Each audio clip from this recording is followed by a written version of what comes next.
पहला सलातीन बाब 21। इन बातों के बाद ऐसा हुआ कि इजराइली नबूत के पास इजराइल में एक ताकिस्तान था जो सामरिया के बादशाह अखीब के महल से लगा हुआ था। सो अखीब ने नबूत से कहा कि अपना ताकिस्तान मुझको दे दे ताकि मैं उसे तरकारी का बाग बनाऊं, क्योंकि वो मेरे घर से लगा हुआ है और मैं उसके बदले तुझको उससे बेहतर ताकिस्तान दूंगा, या अगर तुझे मुनासिब मालूम हो तो मैं तुझको उसकी कीमत नक़द दे दूंगा। नबूत ने अखीब से कहा, खुदावंद मुझसे ऐसा ना कराए कि मैं तुझको अपने बाप दादा की मीरास दे दूं। और अखीब उस बात के सबब से जो इजराइली नबूत ने उससे कही उदास और नाखुश होकर अपने घर में आया, क्योंकि उसने कहा था मैं तुझको अपने बाप दादा की मीरास नहीं दूंगा। सो उसने अपने बिस्तर पर लेटकर अपना मुंह फेर लिया और खाना छोड़ दिया। तब उसकी बीवी इजेबल उसके पास आकर उससे कहने लगी, तेरा जी ऐसा क्यों उदास है कि तू रोटी नहीं खाता? उसने उससे कहा, इसलिए कि मैंने इजराइली नबूत से बातचीत की और उससे कहा कि तू अपना ताकिस्तान कीमत लेकर मुझे दे दे, या अगर तू चाहे तो मैं उसके बदले दूसरा ताकिस्तान तुझे दे दूंगा। लेकिन उसने जवाब दिया, मैं तुझको अपना ताकिस्तान नहीं दूंगा। उसकी बीवी इजेबल ने उससे कहा, इसराइल की बादशाही पर यही तेरी हुकूमत है, उठ रोटी खा और अपना दिल बहला। इजराइली नबूत का ताकिस्तान मैं तुझको दूंगी। सो उसने अखीब के नाम से ख़त लिखे और उन पर उसकी मोहर लगाई और उनको उन बुजुर्गों और अमीरों के पास जो नबूत के शहर में थे और उसी के पड़ोस में रहते थे भेज दिया। उसने उन ख़तों में ये लिखा कि रोज़ा की मुनादी करा के नबूत को लोगों में ऊंची जगह पर बिठाओ और 2 आदमियों को जो शरीर हों उसके सामने कर दो कि वो उसके खिलाफ ये गवाही दें कि तूने खुदा पर और बादशाह पर लानत की। फिर उसे बाहर ले जाकर संसार करो ताकि वो मर जाए। चुनाचा उसके शहर के लोगों यानी बुजुर्गों और अमीरों ने जो उसके शहर में रहते थे, जैसा इजेबल ने उनको कहला भेजा, वैसा ही उन खतूत के मज़मून के मुताबिक जो उसने उनको भेजे थे किया।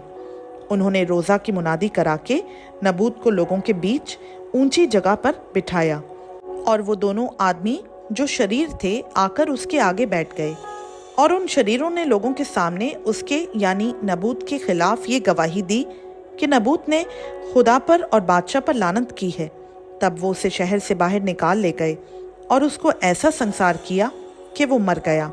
फिर उन्होंने इजेबल को कहला भेजा कि नबूत संसार कर दिया गया और मर गया। जब इजेबल ने सुना कि नबूत संसार कर दिया गया और मर गया तो उसने अखीब से कहा, उठ और इजराइली नबूत के ताकिस्तान पर कब्जा कर, जिसे उसने कीमत पर भी तुझे देने से इनकार किया था, क्योंकि नबूत जीता नहीं बल्कि मर गया है। जब अखीब ने सुना कि नबूत मर गया है तो अखीब उठा ताकि इजराइली नबूत के ताकिस्तान को जाकर उस पर कब्जा करे। और खुदावंद का ये कलाम एलिया तिशबी पर नाजिल हुआ कि उठ और शाह इसराइल अखीब से जो सामरिया में रहता है मिलने को जा। देख वो नबूत के ताकिस्तान में है और उस पर कब्जा करने को वहां गया है। सो तो उससे ये कहना कि खुदावंद यूं फरमाता है कि क्या तूने जान भी ली और कब्जा भी कर लिया? सो तो उससे ये कहना कि खुदावंद यूं फरमाता है कि उसी जगह जहां कुत्तों ने नबूत का लहू चाटा, कुत्ते तेरे लहू को भी चाटेंगे। और अखीब ने एलिया से कहा, ऐ मेरे दुश्मन, क्या मैं तुझे मिल गया? उसने जवाब दिया कि तू मुझे मिल गया इसलिए कि तूने खुदावंद के हुजूर बदी करने के लिए अपने आप को बेच डाला है।